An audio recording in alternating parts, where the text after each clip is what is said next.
Sejam bem-vindos ao podcast Rica Conexão, onde nós temos ricas conexões sobre liderança e experiência do cliente com convidados que trarão aí o seu conhecimento nos negócios e na vida. Eu sou a Amanda, especialista em experiência do cliente. Eu sou a Ellen, doutora em liderança, e aqui nós tratamos do poder da liderança na era da experiência do cliente.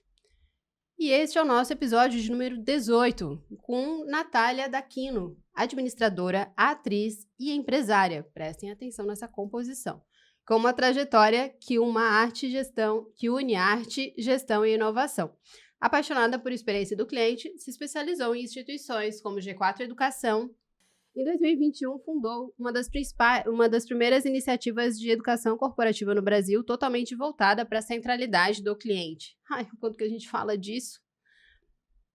Enfim, esses dias, vou quebrar um pouco a ordem dos fatores, mas esses dias a gente estava num evento semana passada, e eles estavam falando da centralidade no produto. E assim, gente, não é. Não é pra ser centrado no produto. O produto, óbvio, você tem que desenvolver, mas assim, ele é para alguém, né? E o produto já tem que ser bom, né? Parte do pressuposto que já deveria ser bom. Exato. E então, ela, desde, né, toda essa formação e essa fundação aqui da Natália, ela atua com projetos para pequenas e médias empresas em todo o país, tendo foco em redesenho de jornadas, capacitação de equipes e também implementação de atendimentos mais humanos. Isso aqui na época de bot, hein? Seu trabalho tem como objetivo gerar experiências memoráveis, aumentar o ticket médio, fidelizar clientes e transformar consumidores em promotores da marca. E agora, Natália tem uma nova frente educacional de cursos digitais. Amplia o impacto que já tinha e compartilha o seu método de forma acessível, prática, com profundidade e propósito, para que mais pessoas possam, de fato, transformar aí a forma como se relacionam com seus clientes. Seja bem-vinda, Natália. Obrigada por ter aceitado o nosso convite. Eu já te acompanho muito nas redes sociais, então já, como que eu fico falando, já stalkeei bastante, assim, é um assunto que, né, por eu também falar muito dessa parte de experiência do cliente e ter esse olhar, é algo que nos conecta, então eu vejo, assim, ai, que legal esse trabalho.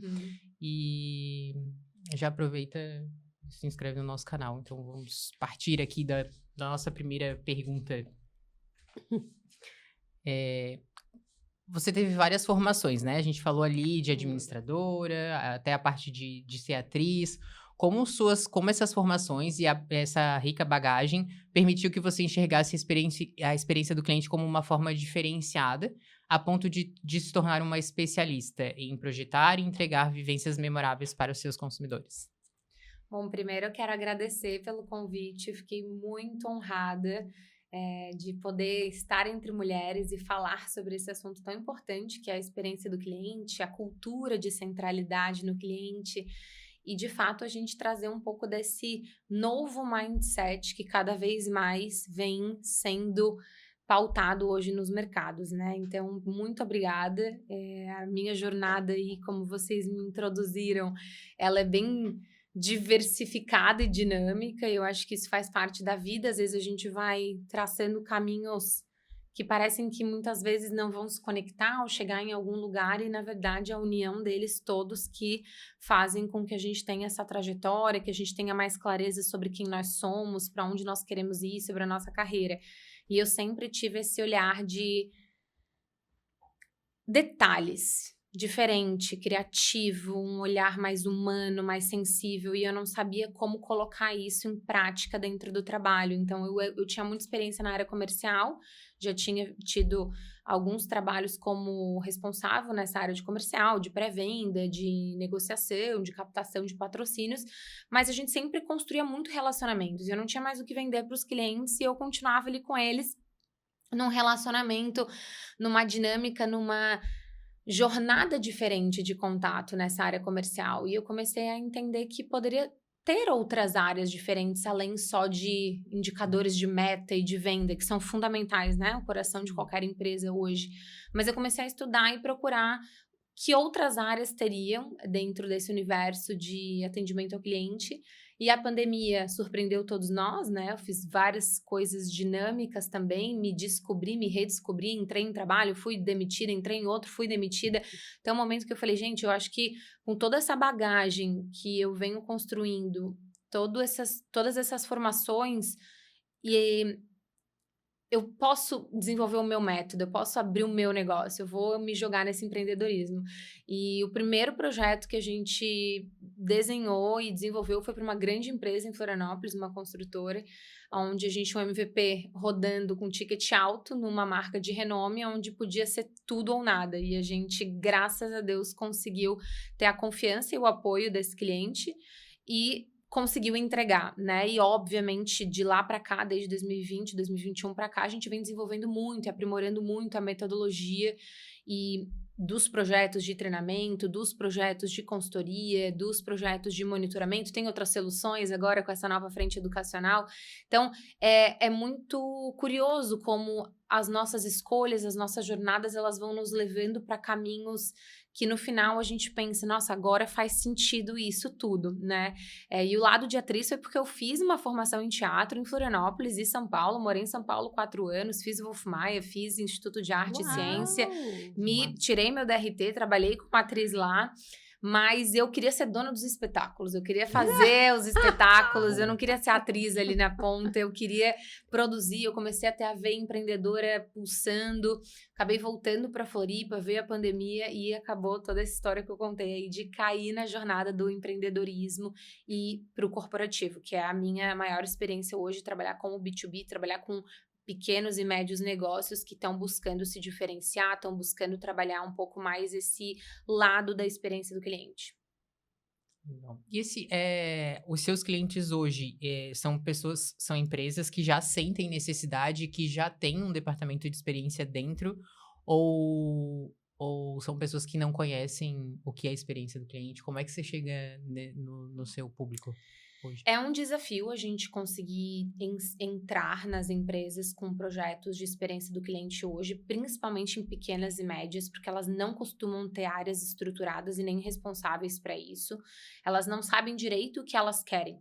Então, a gente tem que entrar com uma venda muito consultiva de diagnóstico, de compreensão de dor, de desafio, de compreensão da reputação da marca, de dados do que o cliente pensa sobre a marca, para de fato a gente construir um projeto personalizado. Essas empresas, elas querem fazer algo diferente, na maioria das vezes.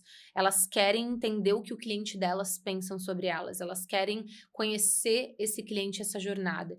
Mas lógico que quando a gente entra numa metodologia, numa área, numa estrutura de CX, né, de experiência do cliente, isso tudo é novo para elas. Então, a gente vai construindo e co-criando com a empresa e com o time. Dependendo, eu já atendi clientes que têm 5 colaboradores, 10 colaboradores, como empresas de 1.000, 2.000 funcionários, né? Então, tudo vai depender do segmento, do tamanho da empresa, da vontade, mas principalmente da liderança querer embarcar nesse projeto. Experiência do cliente ser trabalhada e cultura de centralidade, ela tem que ter uma compra muito grande da liderança em relação a esse tipo de projeto, investimento.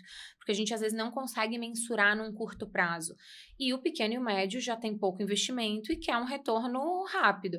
Então, a gente precisa equilibrar essa balança de onde a gente consegue fazer um diagnóstico, mas com uma etapa de análise, né, e de levantamento de dados, mas numa agilidade também que a gente possa entregar um resultado com soluções, boas práticas e que entre na prática mesmo para implementar e a gente começar a mensurar o quanto era antes e o quanto está acontecendo depois, mesmo que a gente saiba que tem indicadores muito qualitativos, indicadores muito imensuráveis quando a gente pensa em cultura, mentalidade de equipe, engajamento de colaboradores, ou quando a gente pensa até mesmo na percepção do cliente sobre a marca, mesmo que hoje a gente tenha olhado indicador de NPS, que a gente sabe que pode aumentar, né, de indicação da marca, ou a gente olhe uma reputação no Google, se aumentou de 4 para 5 estrelas, enfim, tem vezes que esse indicador se mantém, mas não quer dizer que o projeto não está fazendo efeito.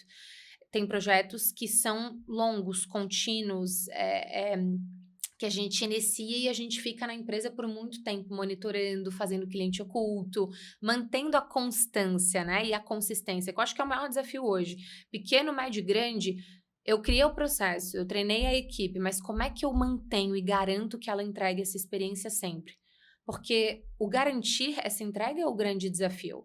Entra colaborador, sai colaborador, muda mercado, muda a jornada do consumidor, entra nova tecnologia, então canal diferente de atendimento. Como é que eu garanto que, de fato, esse consumidor, esse cliente vai viver sempre uma boa experiência, né?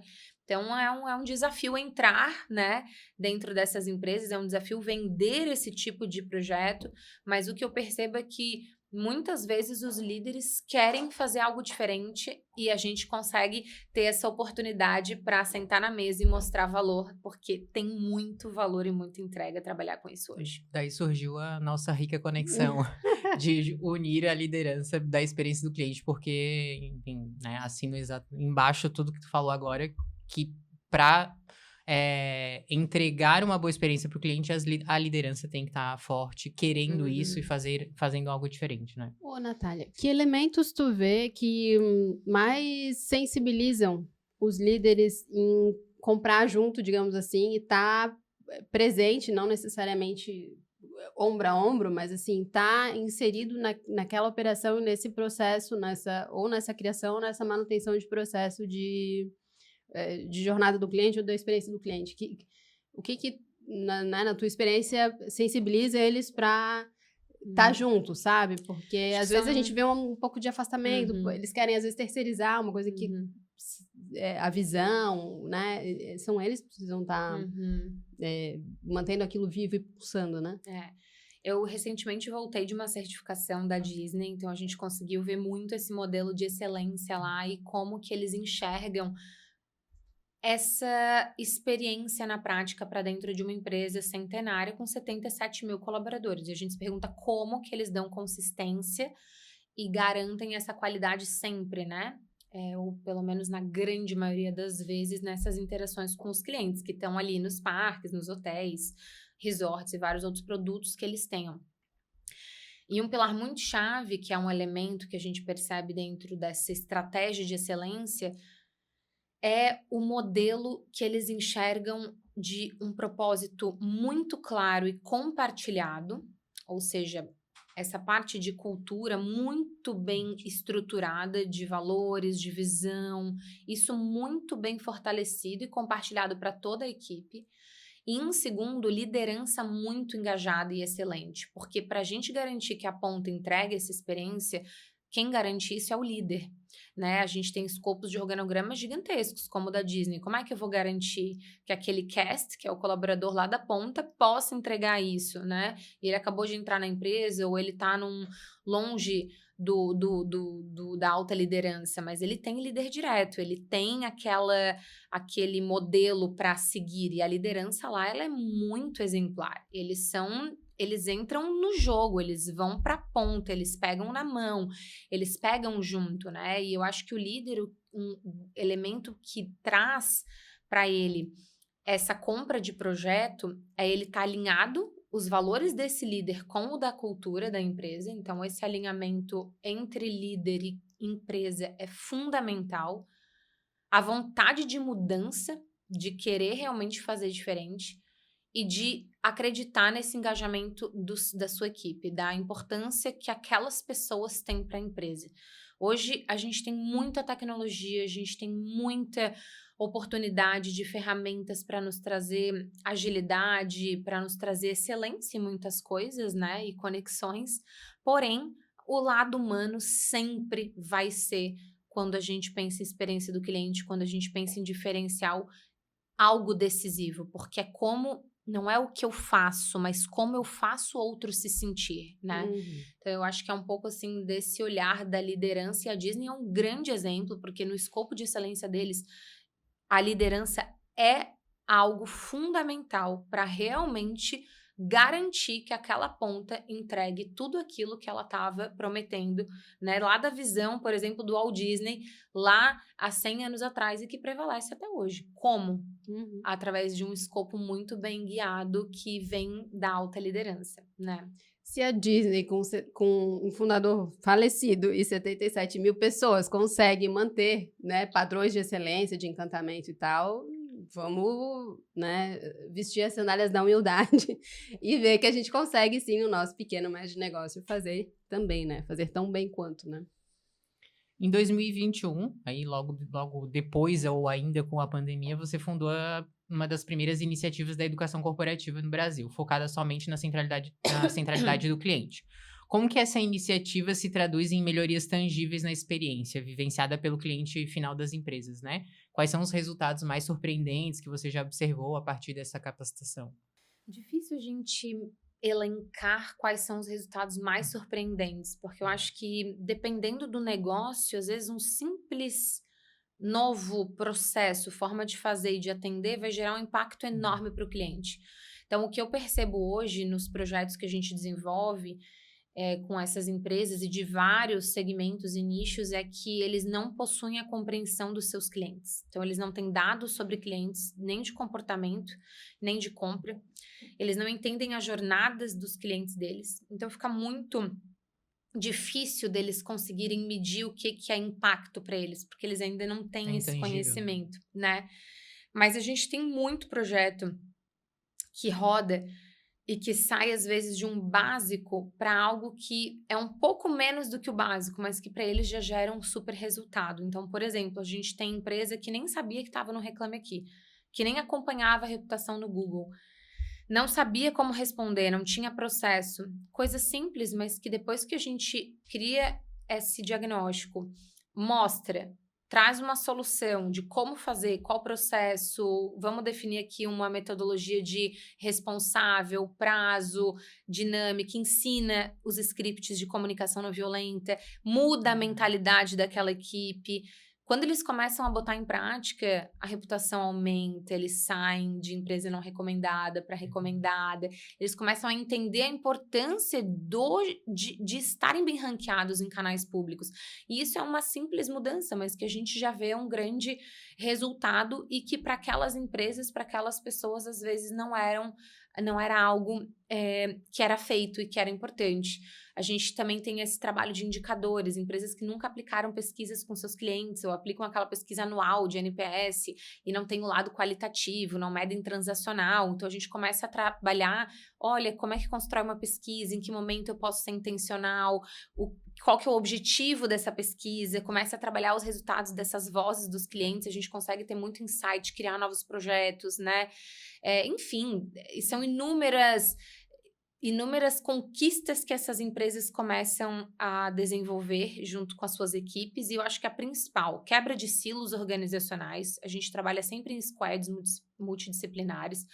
Então, eles unem a equipe, unem em prol da cultura.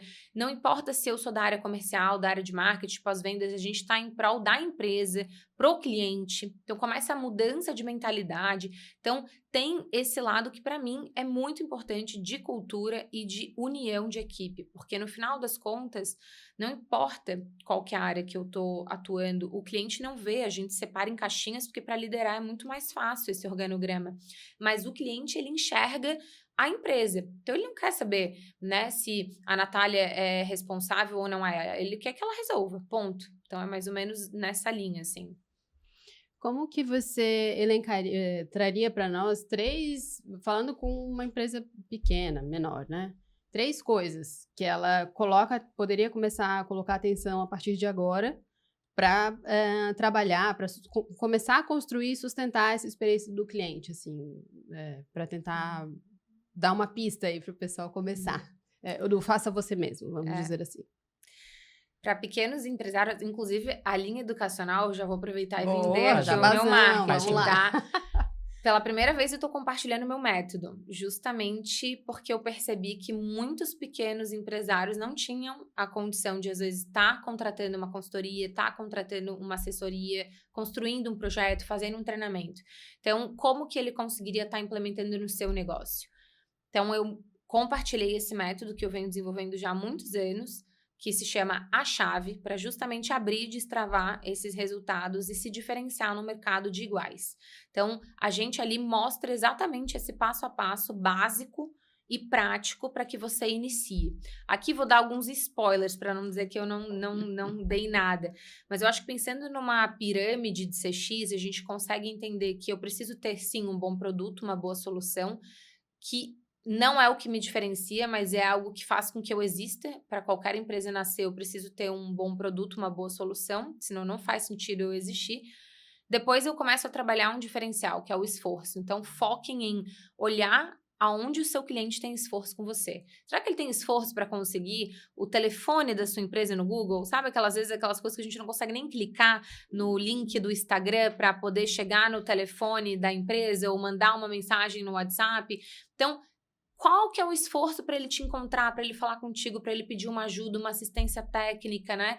Recentemente eu fiz uma compra numa empresa, o pedido veio errado e foi um caos para resolver a entrega. Eu tive que ficar com mais de 2 semanas com caixas no meu apartamento, porque eles não retiravam. E a gente foi na loja física e não poderia entregar porque foi feita a compra online. Então, olha o tamanho do esforço desse cliente. Então, olhem para esse pilar de esforço, que é algo muito importante também, e criem conexões emocionais. Eu acho que a pirâmide da ponta do CX é a emoção, e a gente, num mundo tão frio, num mundo tão individual, num mundo tão tecnológico, a gente perde esse lado de empatia, de se colocar no lugar do cliente, de entender como é que ele tá, né, de ouvi-lo, trabalhar essa comunicação não violenta. Então, eu acho que tudo isso nas interações, seja no pequeno, no médio e no grande, você sai à frente de muita empresa. Porque é aquilo que a gente falou antes, não é o que eu faço, como eu faço, mas é como eu faço os outros se sentirem, né? Então, nesse desenho de jornadas, de processo, de soluções, olhem para isso, esforço e emoção, porque eu acho que tem um indicativo aí bem grande para você obter mais sucesso e fazer diferente do que o restante está fazendo. Acho que o ser humano tá muito reativo, né? A gente acaba, a escuta tá deixando de lado. Então, se você vem com uma crítica, já ao invés de escutar, absorver e tentar resolver, é melhor A Amanda já foi cancelada como cliente, no Isso. caso. Nessa Isso. linha do esforço, ela já foi cancelada algumas vezes. né? Já. Ela querendo ajudar, né? Não consigo. Nem um joia às vezes vem, né? Tipo, obrigada por ter avisado que a gente deu uma vacilada. Daí isso veio. Eu ia dizer, e tem muita coisa que às vezes você, por exemplo, o relato que você deu agora, pode ser que você veio errado e você quer continuar comprando daquela empresa. E aí a empresa fala, não, pode devolver, a gente te devolve o dinheiro. Não é o dinheiro de volta que eu quero a solução e eu quero o que eu comprei. Enfim, né, acontece muito de Eu gostei bastante do que você falou, que não tinha ainda caído, pelo menos a ficha para mim, sobre o quanto os negócios e as empresas afastam o cliente, né? Quanto mais esforço ele demanda para se aproximar da tua marca, da tua solução, menos aderência você vai tendo, né? Menos oportunidades. Então, você tá meio que mandando o cara embora, né? Ele vai assim, cara, não desistindo compra aqui, né? Tipo, eu não vou atrás de buscar. Numa etapa de sabe? jornada que a gente tá pensando em compra, né? De pré-venda, a gente pensa isso. Quando a gente olha o esforço em outra etapa, por exemplo, quando eu já comprei, já sou cliente, deu um problema... Poxa, eu não tô quebrando a confiança com essa marca, com o meu cliente? Porque se eu comprei e eu confiei, pode dar problema, mas o que diferencia uma empresa da outra é como ela resolve. Então, se eu tenho baixo esforço, se eu vejo que ela tá querendo me ajudar, tá me respondendo, tá buscando uma solução, o meu olhar para ela vai ser totalmente diferente, né? Por que hoje em dia muitos clientes vão para canais públicos e detonam marcas? Porque eles não têm uma construção de relacionamento de confiança com a marca. Porque não é o problema que é o problema, é a forma como é tratado esse problema com o cliente. Então, eu acho que esse olhar também nessa criação de suporte, assistência e resolução é muito importante. As empresas, elas não sabem como se retratar. Ontem também aconteceu uma outra situação que eu fui pegar uma calça para ajuste e a calça veio com um problema. E antes de eu mandar para ajuste, eu tinha pedido para justamente cuidar daquela parte, expliquei, mostrei, gravei vídeo. E quando veio, a vendedora olhou para mim e falou assim, você tinha falado? Então, eu não sei o que era pior, sabe? Ela falar isso, era o produto vir com o erro que eu já estava prevendo que poderia vir.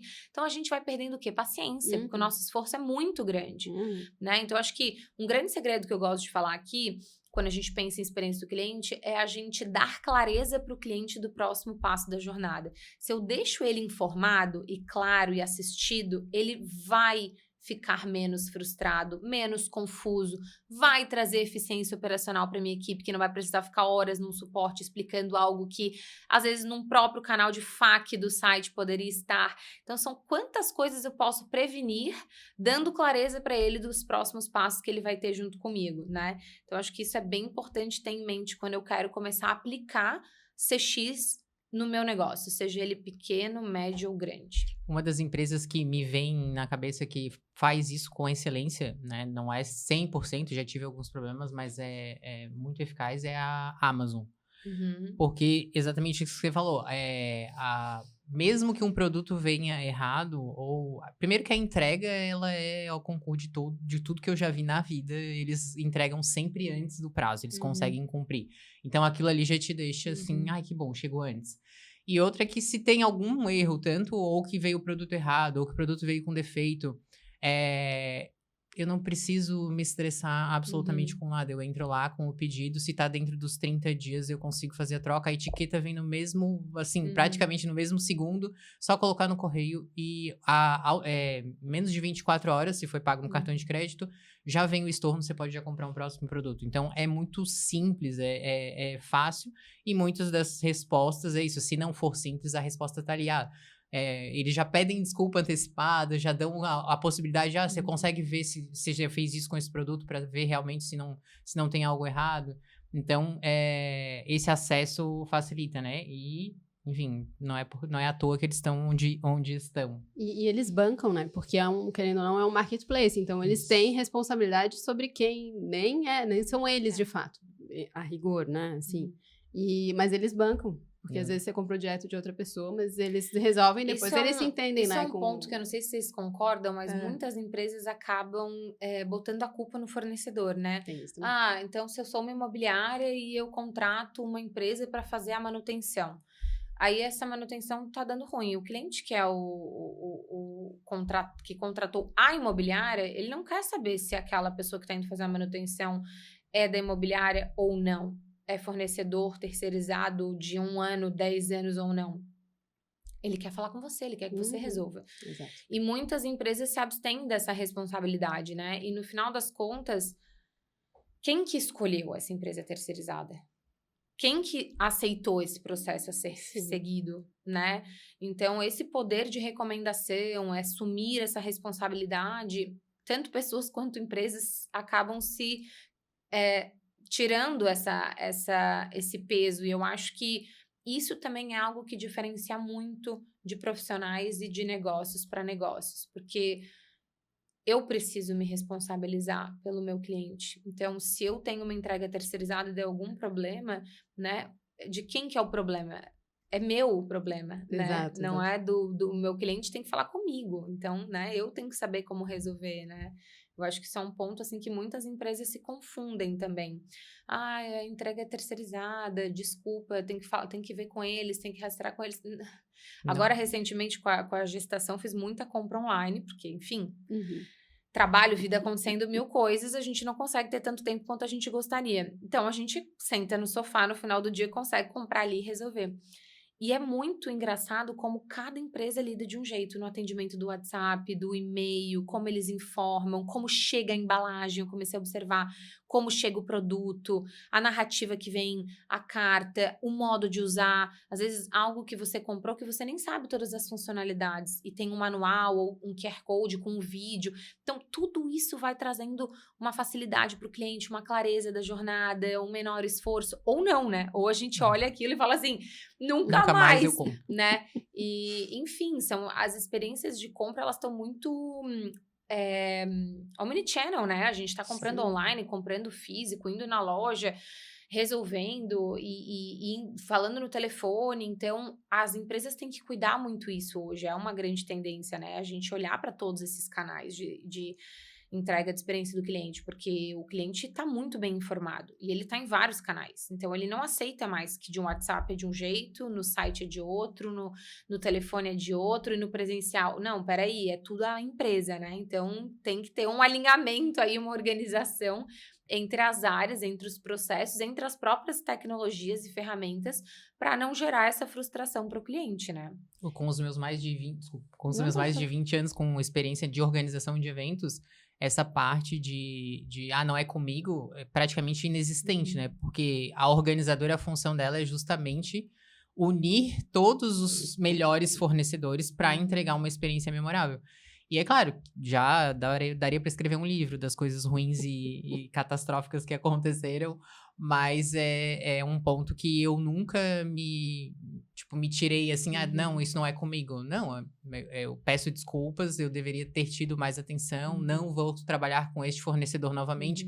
Coisas porque, enfim, né, a gente trabalha com todo tipo de fornecedor, às vezes funciona, às vezes não funciona, ou teria que criar a gente criar alguns processos onde a gente consegue minimizar, talvez, o risco de não conseguir, né, lá na ponta entregar com a excelência que a gente acredita que aquele fornecedor vai entregar.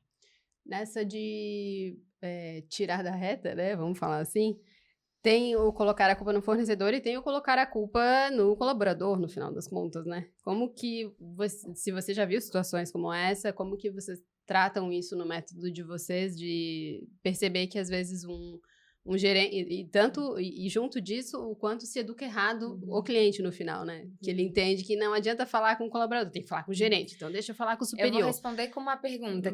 Quem tem razão, o cliente ou a empresa? E aí? O que vocês acham? Né? Fala aqui nos comentários. Na minha visão, o cliente é a razão da empresa existir. Ele é a razão. Então, não faz sentido a gente querer ficar achando culpado. Não faz sentido a gente querer ter razão sobre o cliente ou o cliente sobre nós. A gente tem que, como uma boa empresa resolutiva, tentar resolver. Nem sempre vai ser a melhor solução para o cliente. Mas se a gente tentar se conectar com ele, construir esse laço, mostrar opções, fica muito mais leve uma situação de problema. Então, eu acredito que não tem que culpar ninguém, ou achar que é o fornecedor, é o colaborador, é o cliente. A gente tem que buscar a cabeça de solução. A gente sempre pensa isso. Cabeça de solução e diminuir conflito. A vida já tem tanto problema, tanto conflito. Para que eu vou aumentar o conflito? Eu tenho que estar ali para diminuir, para acalmar o cliente, para acalmar a situação. Eu não preciso... No final das contas, a gente sabe muitas vezes o que é a situação, né, na prática do processo, o que foi feito errado ou deixado de fazer. Mas como é que eu tô conduzindo a isso? E daí eu acho que a gente entra nas soft skills, eu acho que a gente entra nas habilidades realmente que são comportamentais. A gente não entra na parte técnica, eu acho que a gente entra na parte de como que eu lido com isso, com a minha inteligência emocional que eu tenho hoje. Como é que eu trato esse problema, essa situação? Como é que eu conduzo? E eu acho que isso é muito difícil no dia de hoje. A gente tá praticamente no topo, assim, de estourar, de acender, né, o fogo, de tão estressado que a gente acaba ficando com as situações com as empresas. Tenta falar várias vezes e não consegue, tem que repetir o CPF várias vezes. Outro dia tive que repetir a situação 3 vezes. Eu falei, a outra não passou para você a situação? Eu tô aqui no telefone há 20 minutos, eu tô tendo que repetir tudo de novo. Então, assim, a gente vai perdendo a paciência, né, como cliente. E a empresa, ela não pode perder essa paciência, ela tem que ter a inteligência, ela tem que ter o equilíbrio, ela tem que ter... E ajudar os colaboradores, porque eu também me coloco no lugar dos colaboradores, pessoal de call center, pessoal tá ali dando suporte, nem sempre o cliente é simpático, educado, né, fofo, a gente sabe que tem situações super delicadas. E a empresa tem que dar esse apoio emocional para esses colaboradores e treinar, capacitar, porque realmente é uma habilidade a ser desenvolvida. Às vezes a gente tá ali tomando na cabeça e a gente tem que saber como conduzir isso de uma forma, né, que a gente também saia bem daquele nosso dia de trabalho e que a gente possa passar para a nossa equipe esse otimismo, essa forma de fazer que traga uma esperança, porque senão realmente fica inviável. Então, esse lado da inteligência, o profissional que já busca se diferenciar com isso, ele está na frente de muita gente. E a empresa que busca olhar para o seu time também com esse olhar acolhedor de trabalhar essas soft skills e não só treinar técnica, mas treinar esse olhar, essa habilidade, esse lado comportamental é muito importante, principalmente nos dias de hoje, onde a gente está com a paciência, com a tolerância zero, né? Então, entra um pouco nisso a cultura do descarte, que eu vejo bastante em corporações, né? Empresas maiores, normalmente. Os pequenos, eles relutam, às vezes, em contratar, porque sabem o trabalho que é, digamos, formar alguém e beleza. Mas aí é isso, se sobrecarregam, ficam no limite, às vezes põem em xeque a própria sobrevivência do negócio, porque, né, se os fundadores, os donos, enfim, nem eles estão dando conta das coisas e não cabe alguém mais para continuar, que futuro tem, né, esse negócio. E, em compensação, grandes corporações trabalham muito a cultura do descarte, que é mais fácil eu mandar embora alguém que eu vi que não prestou, ou que passou do ponto, ou que azedou, do que trabalhar essa pessoa, ou eventualmente entender qual é o elemento da cultura aqui que eu errei, né? Fazer, né, sandálias da humildade de novo, assim, putz, acho que a gente pode estar errando em algum lugar, né? Então, como você vê isso também, ou você acha que não? Com certeza, a parte do recrutamento ela é muito importante para a gente poder minimizar fricções lá na frente de demissões ou desalinhamento de cultura, o próprio onboarding, e isso da empresa pequena, média ou grande, ela é importante. Então, se eu vou recrutar, eu preciso estar alinhado com os valores da empresa na hora que eu for contratar, né? E geralmente quando a gente contrata, a gente tá o quê? Apagando incêndio. Então, a gente entra, põe para dentro, depois a gente resolve. E esse depois a gente resolve, se não tem um alinhamento de valores, não resolve nunca. Quantas vezes a gente viu pessoas saindo de empresas ou empresas mandando embora outras pessoas por fit cultural? Não tem. Então, existe muito isso, né? Eu já fui desligada de empresa por fit cultural, né? Porque não tinha, era uma cultura só voltada a resultado, só voltada à venda, e eu não tinha essa pegada dentro de mim, eu não aceitava algumas coisas, questionava. E tá certo, a empresa tem o direito de querer pessoas naquele perfil. Agora, se eu faço um recrutamento antes, eu faço um bom onboard, eu já consigo avaliar se faz sentido eu continuar com essa pessoa, né, ou não. Agora, claro, a cultura de descarte, eu vou falar que nos clientes que a gente atende hoje, tá tão escasso mão de obra, tá tão difícil contratar, que eu não vejo muito isso, tá? De descarte. Eu vejo mais o desespero do empresário em querer contratar e não conseguir achar o talento e reter o talento. Porque os talentos também estão se migrando muito rápido, às vezes por uma proposta um pouco maior, ou por um desafio, ou por uma marca com mais propósito. Por então, assim, tédio, às vezes o cara não tem mais desafio, já tá no sênior ali, tipo, tem de pô, tudo, não tem mais né? graça aqui, né? E aí vai, enfim, aceita uma outra proposta, quando você fala de promessas, né? Legal, bacana. É um ponto que a gente vê bastante de empresário reclamando, né? Que não tem gente e tal. Mas é aquilo, precisa formar, né, gente? E aí, qual é a disposição para formar também, né? Porque querer pronto, todo mundo quer um supermercado ali com, né, o pacote colorido e lindo para trazer para dentro, mas, né? A cultura de formação de pessoas, a maioria não tem, né? A minha empresa tem essa linha educacional em todos os projetos. Olha, gente, ó, então, quando a gente faz projetos de consultoria, a gente sempre tem uma linha educacional de capacitação, de treinamento, de palestras junto com o projeto, materiais de apoio para todos os colaboradores, para justamente tentar medir esse engajamento e essa compreensão de conceitos. Isso é muito importante para a gente, para o trabalho acontecer. Porque senão a gente só entregou um diagnóstico para onde ir, como fazer, mas a gente não trabalhou esses porquês. Eles não estão abraçando e comprando a ideia, porque eles não se fazem parte, eles não entendem, né? Principalmente a ponta. Então, a gente sempre trabalha essa linha educacional. A gente tem treinamentos corporativos hoje para as empresas de B2B, a gente faz muito treinamento, palestra também, que é uma forma de já ser uma virada de chave ali para esse mindset começar a entrar para dentro da empresa e aos poucos tu começar a introduzir outros projetos, porque é muito difícil para empresas tradicionais ou empresas que querem iniciar esses movimentos e não sabem como começar. Já tem uma história, já tem um time de colaboradores, principalmente empresa familiar tradicional, que não tem essa cultura e quer mudar, e daí tem muita gente que é contra, fica, né, resistente. Então é difícil. A gente tem que ir buscando rituais, símbolos e trazer eles para perto. Não adianta. Se eu afasto eles, eu realmente não ganho. Não importa se cultura é top-down, de cima para baixo, mas eu preciso dessa base muito alinhada para entregar a experiência que eu construí lá em cima, no topo, com a minha hierarquia, com a minha liderança. Então eu preciso trabalhar, sim, essa ponta engajada, né? Então a gente pensa que eu acredito, né, quando eu montei a empresa de educação corporativa, foi muito por esse propósito. Eu acredito que a educação transforma e a educação é o caminho. A gente precisa capacitar mais pessoas, mas hoje não só tecnicamente. Eu acho que hoje, principalmente nos dias de hoje, eu fiquei impressionada com os dados recentes que eu estava lendo, que o maior acesso hoje de IA, de ChatGPT, é por depressão.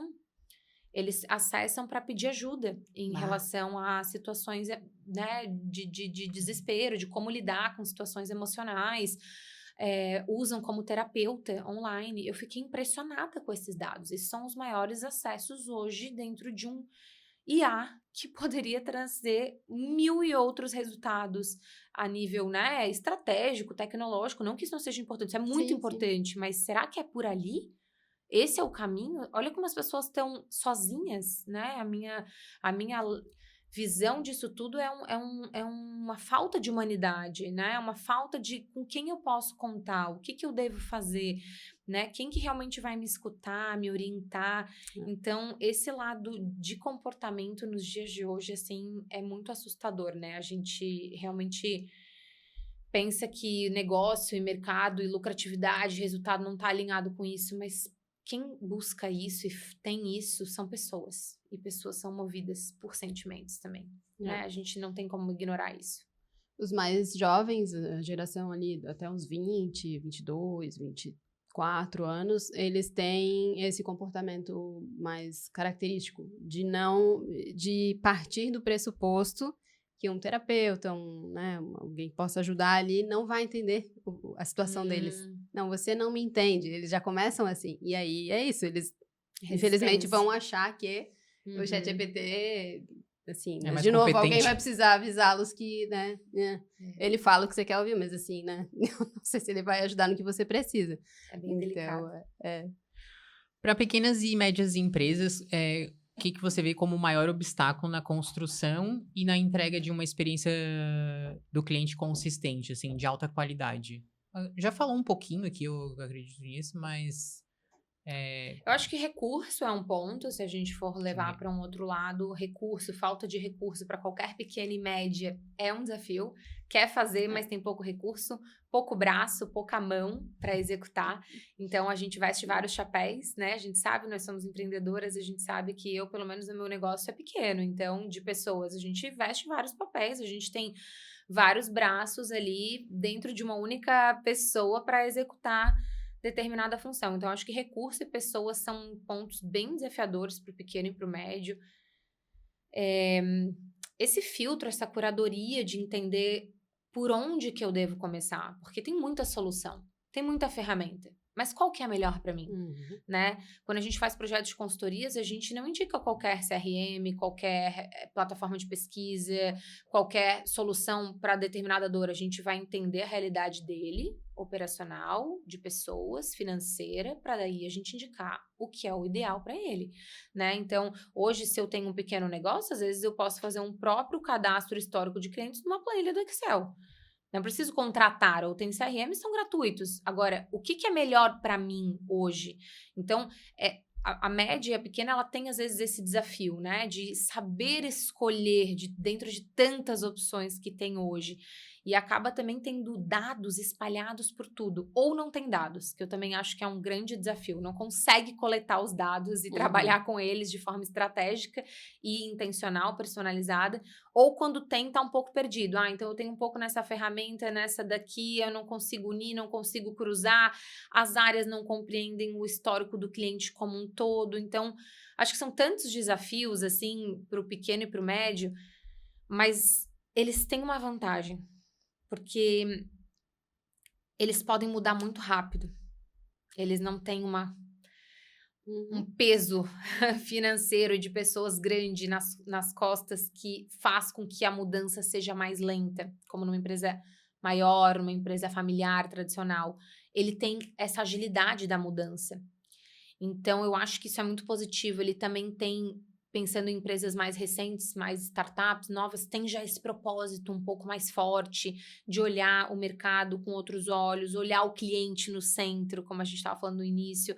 Então, tem pontos muito positivos desses pequenos e desses médios, que eu acredito que mesmo com esse lado desafiador para eles implementarem, eles conseguem buscar uma diferenciação também com esses outros recursos, Pode ser mais né? versátil também, pode tentar e aí, mesmo que dê errado aquela tentativa... O erro é menor, né? Exatamente. O estrago fica um pouco menor, Fica né? menor e consegue consertar rápido.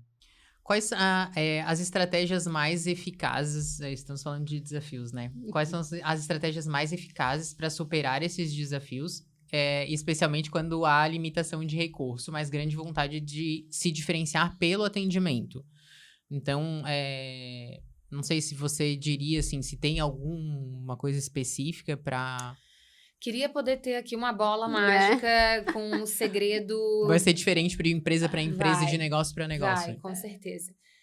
No meu curso, que a gente lança semana que vem, a gente dá um checklist de excelência. Então, já é um norte aí bem interessante para poder trabalhar esse atendimento memorável, esse lado da experiência, com a metodologia que eu desenvolvi depois de anos estudando e com essa última certificação da Disney, que não tem como a gente não voltar encantado e com várias ideias para aprimorar no nosso checklist. Tá no meu quadro de sonhos. Fazer. É muito legal, vale muito a pena. É uma experiência muito especial, muito, muito, muito mesmo. Então, eu acho que, assim, é óbvio, né? Brincadeiras à parte aqui, a da bola mágica, porque realmente é muito difícil a gente achar uma resposta para essa pergunta única e que vai funcionar para todo mundo, né? Eu acho que o que torna um atendimento memorável, o que faz com que essa empresa consiga, né, passar por cima desses desafios, seria... Voltamos para aquele ponto, conhecer o meu cliente, conhecer a minha jornada que ele percorre comigo e ter um propósito muito forte compartilhado, com uma cultura dentro do meu negócio. Isso vai fazer com que eu comece a entender o que faz sentido implementar ou não. Então, às vezes, a gente está ali gastando um tempo numa embalagem maravilhosa para entregar a nossa mercadoria no e-commerce. Mas a expectativa do meu cliente não é essa. Ela é só que seja mais rápida. Será que se eu investir na logística para ficar mais rápida, tipo uma Amazon, né, chegando de drone, chegando no dia seguinte, não é mais interessante do que eu gastar rios em embalagem e cartas, isso e aquilo? Então, eu acho que a gente conhecendo o nosso cliente, a jornada que ele percorre, as expectativas dele que a gente consegue medir através de pesquisas, né, vivências, cliente oculto, várias outras boas práticas que a gente se coloca no lugar do nosso cliente, a gente já começa a ter um norte de qual que é a melhor estratégia para eu passar por esse desafio e tornar o meu atendimento da minha equipe no digital ou no presencial algo memorável, né? Show. Você falou de mindset já, e também pensou alguma coisa de ritual, da importância dos rituais, dos símbolos e tal. Que elementos que você traz, né, dessa infusão de mentalidade que a gente pode levar para o negócio, né? Então, fortalecendo ou colocando a centralidade no cliente, ao mesmo tempo firmando aquilo que aquela empresa tem de especial, digamos assim, que só ela faz, que aí junta um pouco do propósito, da identidade, né, das estratégias, como que você, não dicas, né, mas assim, o que você pontuaria nesse mapa, digamos assim, de mentalidade, que é importante ter, independente do tamanho do negócio, se tem uma área de CX ou não? Não sei se eu entendi a pergunta, mas eu acho que a gente trabalhar a mentalidade de compreender que o consumidor hoje mudou e que ele está muito mais exigente e que a gente precisa entregar um pouco a mais do que a gente entregava antes. A gente não pode achar que o jeito que a gente fazia, o processo que a gente tinha, a ferramenta que a gente utilizava é a ideal, porque se o mercado está mudando, o consumidor está mudando. E eu preciso entender sobre esse comportamento de compra, de propósito, de expectativa. Tem muitas marcas que hoje estão trabalhando esse pilar de ESG, de sustentabilidade, estão trabalhando esse posicionamento, porque é uma tendência muito forte de do consumidor escolher a marca por conta disso ou não consumir por conta daquilo. Então, sim, eu preciso entender esse meu cliente, esse comportamento dele. Eu acho que isso é uma mentalidade que a gente precisa estar mudando dentro das empresas. Uma economia que era pautada em produto, hoje já não é mais, e já não é mais há muito tempo. Hoje a gente tem uma economia que é pautada no que o cliente pensa sobre a marca, no que o cliente fala sobre a marca. Não é o que eu quero vender, né? É o que ele quer comprar. O que ele quer comprar, as necessidades dele, né? Então, claro, nem todo cliente é o seu perfil ideal de cliente. Claro que não, eu também tenho que saber que eu tenho determinado perfil de cliente para aquele meu produto, para aquela minha solução. Mas essa mentalidade de entender que o mercado mudou, o consumidor mudou, eu preciso adaptar o meu produto e a minha solução para aquela expectativa, aquela necessidade. Entender que ele tem poder hoje, não sou eu. Ele pode ir no Reclame Aqui, que é um dos sites mais acessados do Brasil hoje, o 5º site mais acessado do Brasil. São 33 milhões de acessos. Pensa, como que esse cliente ele está acessando ali? Para quê? Por quê? Não é só para criticar e dar feedback negativo. É para pesquisar antes de comprar. Exato. Então, é um portal também de posicionamento da marca e de possibilidade de ela mostrar para esse possível cliente como ela se retrata diante de um problema, que é aquilo que a gente falou também antes, que é o que diferencia muitas empresas das outras. O problema não é eu estar no Reclame Aqui ou eu ter uma avaliação não tão positiva, porque nem todo mundo agrada a todo mundo. A gente sabe que vão ter situações delicadas, mas como que eu lido com essa situação? Me retrato, conduzo, resolvo.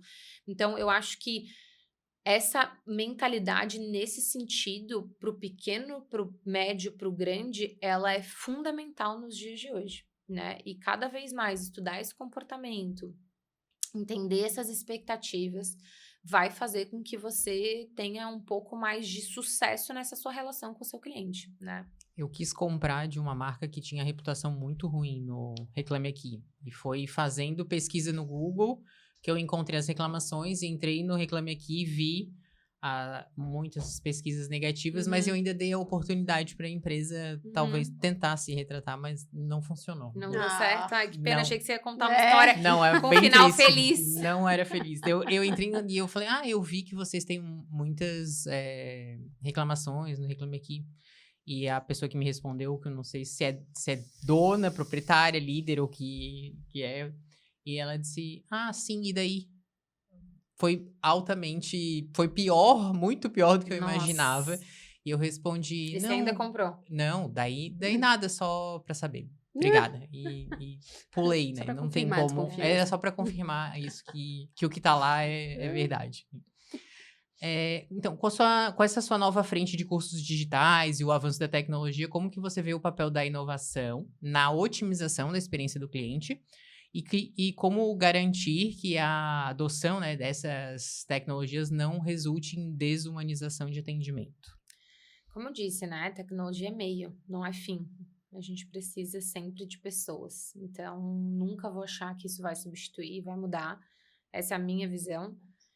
Apesar de encontrar na tecnologia formas muito eficientes e positivas de se resolver e se trabalhar, tanto na jornada de pré-venda, venda e vida do cliente. Então, hoje a gente tem hiperpersonalização, automação, remarketing, quantas outras coisas a gente consegue fazer dentro da experiência do cliente, construir dashboard com dados para entender esse comportamento, oferecer o produto melhor, né, caso de sucesso do cliente, resolver com agilidade, tudo a tecnologia hoje pode nos fornecer. Então, inovar, ela é para mim é o único caminho. Inovação é a gente fazer diferente algo que já existe, né? Então, nada mais é do que eu tinha táxi, hoje eu tenho Uber, Easy Táxi e várias outras coisas, mas é o mesmo, o objetivo final é o transporte pro cliente, de uma forma mais rápida, autônoma, e que leve ele de um lugar para o outro. No final das contas, a gente foi trazendo inovação que é o quê? Vou fazer para um aplicativo, vou fazer com um preço melhor, vou fazer compartilhando com pessoas, vou colocar o cartão de crédito, enfim, foi aprimorando. Então, inovação é o fazer diferente a algo ordinário, né? E o caminho é esse, a gente precisa estar sempre pensando em formas mais criativas e diferentes de fazer aquilo que parece que é muito difícil criar algo do zero. Eu sempre penso assim, do zero, você nunca veio do zero. Você viu muita referência. Você viu muita coisa parecida, viu muito universo. É muito difícil nos dias de hoje a gente fazer algo que nunca tenha sido visto antes. É uma junção. Eu adoro aquele livrinho Hobby como uma artista, porque é um pouco disso. A gente olha tudo, a gente vê muito benchmarking, a gente vê muita referência, e é isso que vai construindo a nossa bagagem para a gente ir inovando o nosso produto, a nossa solução, a nossa empresa, né? A nossa liderança com as nossas equipes, porque afinal de contas também isso falando em liderança, é um grande desafio, né? A gente inovar na liderança, porque os funcionários não são mais os mesmos, as idades estão mudando, as expectativas, as funções são diferentes, as atividades são diferentes, então eu acho que a inovação é o caminho, com certeza. Nessa linha, vamos olhar para os próximos 5, 10 anos, vamos continuar, na verdade, olhando aí e fazendo um exercício de projeção e de futurismo aqui. Quais são as maiores tendências e desafios que você vê para a experiência do cliente? Enfim, para empresas que querem estar na vanguarda, que querem experimentar isso, que querem talvez acelerar a chegada do futuro, se a gente pode falar assim, né? Que competências, que mentalidade elas precisam desenvolver e estar ligadas. Você falou um pouco da questão da leitura, né? Do mercado, entender essa questão do que não tem mais volta, da experiência do cliente, mas explora um pouco mais isso e tenta fazer esse exercício mesmo de projeção aí, de viagem no tempo, vamos brincar assim. Difícil, eu vou jogar essa pergunta para vocês, tá? Boa. Bom, eu acho que de tendências, assim, a gente tem muito a hiperpersonalização, que é o cross de dados, né? Que a gente consegue personalizar em várias etapas da jornada e a gente consegue trazer para esse cliente uma experiência muito única e exclusiva. Acho que isso é um desafio bem grande para quem não trabalha dado, para quem não tem essa união. Essa união também entre o físico e o digital ainda é um desafio muito grande e uma tendência forte, porque cada vez mais a gente vê essa união acontecendo. Eu tive no Web Summit em 2022, em Portugal, e muitas tendências que tiveram nesse recente que eu estava lendo o relatório são muito parecidas, né? IA sendo utilizada para essa hiperpersonalização, a gente tendo essa questão da omnicanalidade, e eu acho que são tendências que a gente ainda estão dentro desses 5, 10 anos, porque são coisas que a gente ainda não conseguiu executar com toda a maestria que a gente pode executar dentro dos negócios. Porque tem muitos desafios ainda dessa prática da inteligência artificial, que está longe de ser acessar um chatbot, né? Está muito longe, é muito além disso, né?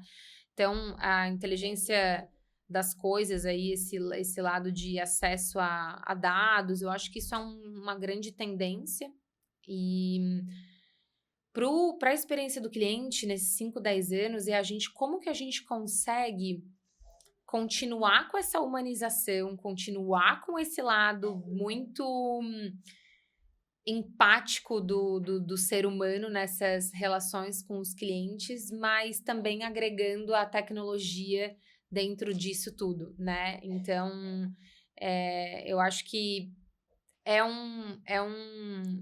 um futuro que envolve muito o humano ainda, muito, e essas habilidades comportamentais a serem desenvolvidas, mas que vai unir muito com a tecnologia. E quem for contra dessa tecnologia e resistente vai ficar para trás, porque a gente tem que usar dela a nosso favor. Geralmente, quando a gente traduz ela na operação, a gente traz eficiência, ganho e traz uma boa experiência para o cliente. Mas tudo vai depender do negócio. Então, a gente tem negócio que a gente trabalha muito hospitalidade. Hospitalidade é o atendimento humano, caloroso. É a cordialidade. A Disney, eu vou aos parques, não tem nada de tecnologia. Ah, mas a Universal fez o aplicativo e tal. Sim, tem esse lado, mas na prática, a maioria dos clientes preferem até ir até a Disney, porque ele quer esse contato com o colaborador, ele quer se sentir especial, receber o broche de primeira visita, ou quando tá de aniversário, e ver a apresentação. Então, eu acho que esse lado humano, assim, ainda esse lado cordial e dessas experiências realmente presenciais, ela se fortalece, assim, né? Eu vejo, você falou que ia devolver a pergunta, vou falar um pouquinho Por favor. da questão, que eu vejo que a IA, a inteligência artificial mesmo, ela vai ainda precisar muito de nós, seres humanos, para passar para ela como que ela faz cada vez um atendimento mais humanizado, digamos assim. Hoje, em algumas empresas, eu tenho certeza que estou falando com robôs, mas eu consigo me sentir mais acolhida por uma do que com outra, pela forma, trilha, né? pela Construída, trilha, pela perfeito. trilha construída, e provavelmente essa trilha construída foi feita por uma pessoa. Então, eu vejo isso como uma tendência na experiência do cliente e algo que não seria uma tendência de experiência do cliente, mas é a tendência de a experiência do cliente estar cada vez mais em voga. Tipo, eu falar, daqui a 10 anos vai ser um marketing digital, onde antes da pandemia, 5 anos antes da pandemia, ninguém sabia o que era marketing digital, o Instagram chegou, e aí todo mundo achava que era mais um Orkut, alguma coisa para brincar, e não conseguiam ver que aquilo ali era um negócio. E eu vejo que hoje ainda a gente fala de experiência do cliente, mas muitas vezes está falando assim, a pessoa não sabe absolutamente nada do que você está falando, tem um ponto de interrogação na cabeça dela. Ela fala, não, isso não, né? O que ela está falando? O que é isso? Será que realmente isso me traz algum benefício? E não tem essa certeza, sabe? Então, eu vejo que em 10 anos a gente vai estar falando para um outro público, e quem não tiver acompanhando, não estiver fazendo, não estiver investindo na experiência do cliente, aí vai ficar para trás também do mesmo que aquele que não quer usar a tecnologia. Então, chegamos ao fim do nosso podcast já. Teria mais algumas 1000 perguntas para fazer para ti. Adorei o papo. Obrigado mais uma vez. Se você quiser falar um pouquinho aí de onde as pessoas te encontram, você já vendeu o seu curso, pode vender de novo, fica à vontade. Sua rede social, como é que, né, quem quiser projetos aí mais avançados, pode falar um pouquinho de onde te encontrar. Eu que agradeço, fico muito feliz, como eu disse, de poder falar sobre esse tema. Dizer que os canais a gente pode deixar aqui, né, na descrição. No Instagram eu sempre estou à disposição ali para responder, criando conteúdo gratuito também, para poder cada vez mais a gente disseminar essa mentalidade, que é o que a gente está fazendo aqui, de explicar como é importante, de mostrar como aplicar e o porquê disso tudo dentro de uma era de experiência que a gente está vivendo hoje.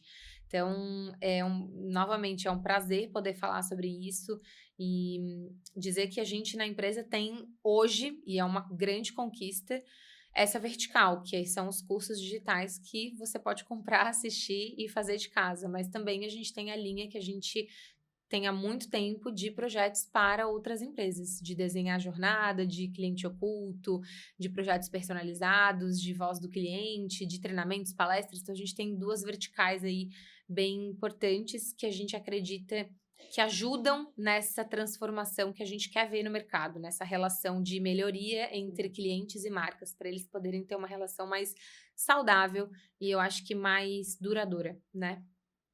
Excelente. Siga a gente, então, no @ricaconexão, lá no Instagram, no YouTube e, claro, no Spotify também. Ideias inspiram, mas só a ação transforma a sua realidade. O que você vai aplicar a partir de tudo que a Natália falou aqui hoje? Comenta aí nos comentários. Obrigada. Obrigada, gente. Arrasaram. Foi ótimo.